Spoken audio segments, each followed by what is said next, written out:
এবং উচ্ছৃঙ্খল শিক্ষকদের বিরুদ্ধে সোচ্চার হয়ে ওঠে। কখনো স্কুল শিক্ষক, কখনো আবার বিশ্ববিদ্যালয় অধ্যক্ষ পদত্যাগ করতে বাধ্য হয়েছে। তবে এবার অভিযোগ উঠেছে, সমন্বয়কদের আদেশে একদল উচ্ছৃঙ্খল ছাত্র সমাজ শিক্ষকদের কখনো জুতার মালা গলায় পরিয়ে অপমানিত করে, লাঞ্ছিত করে পদত্যাগ করতে বাধ্য করছেন। বাবা মার পরেই যেখানে শিক্ষকের অবস্থান, সেখানে তাদেরকে কিভাবে এরকম অপমান অপদস্থ করে পদত্যাগ করতে বাধ্য করা হয়। দর্শক, শিক্ষকদের এরকম অপমান অপদস্থ করে পদত্যাগ করতে বাধ্য করা কতটা যুক্তিযুক্ত?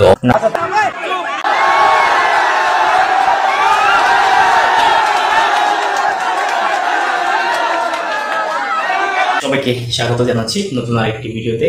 দর্শক, বৈষম্যবিরোধী ছাত্র আন্দোলনের পরে, শেখ হাসিনার পতনের পরে এদেশে ছাত্র সমাজ সোচ্চার ঐক্যবদ্ধ হয়েছে।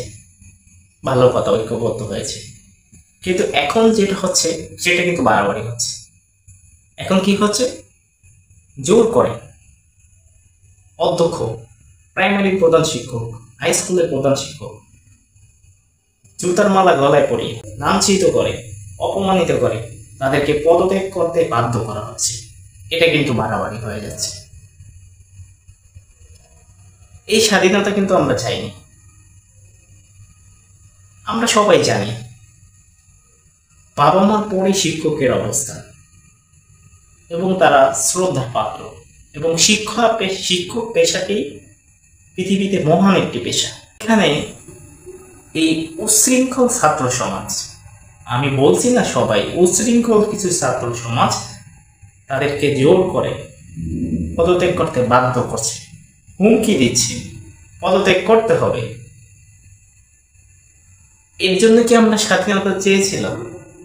এর জন্য কি বৈষম্যবিরোধী ছাত্র আন্দোলনে আমরা ঝাঁপিয়ে পড়েছিলাম? তাদেরকে তিনি শিক্ষা দিয়েছেন, যাদেরকে মানুষ করার জন্য শিক্ষা দিয়েছেন, তারাই তার গলায় জুতার মালা পরাচ্ছে, লাঞ্ছিত করছে, অপমানিত করছে।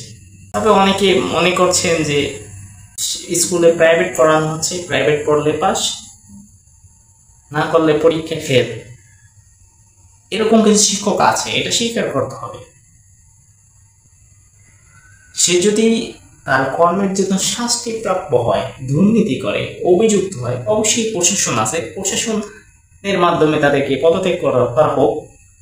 কেন আমরা ছাত্র সমাজ তাদেরকে এই লাঞ্ছিত, অপমানিত করে জুতার মালা, একজন শিক্ষককে জুতার মালা পরিয়ে আমরা এভাবে অপমান অপদস্থ করে পদত্যাগ করতে বাধ্য করি?